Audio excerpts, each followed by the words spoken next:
The world was already living under tension.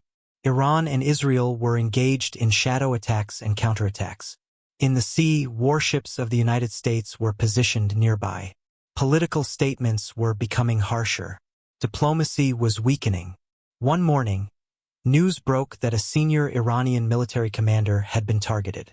Grief and anger spread across the country. Millions came out into the streets.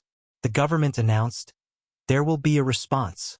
Days later, missiles rose into the sky. Israel's defense systems intercepted many, but some reached their targets.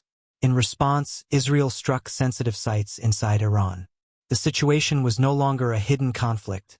It was moving toward open war. The United States declared support for its ally. Russia warned that the region was being pushed toward instability. China called for a ceasefire while quietly increasing its own military readiness. Oil prices surged. Global markets fell. Cyber attacks disrupted banking systems in multiple countries. In Pakistan, people were anxious. Borders were on alert. The economy felt pressure. The dollar rose. Ordinary citizens wondered, if this war spreads, what will happen to us? Then came the most dangerous phase. If Iran launched a large direct strike on Israel, and Israel responded with overwhelming force, the United States could fully enter the war.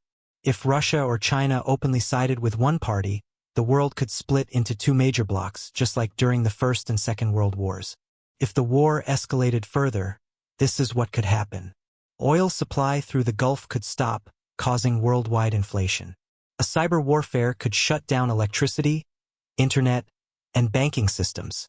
Millions of people could be forced to migrate.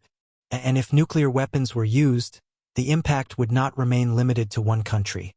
The whole world would suffer. But there is another possible ending.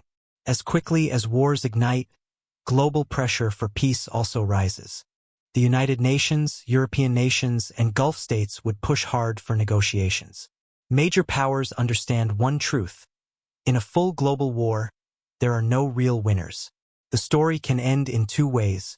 Either pride and revenge drag the world into flames, or at the last moment, diplomacy opens the door to peace.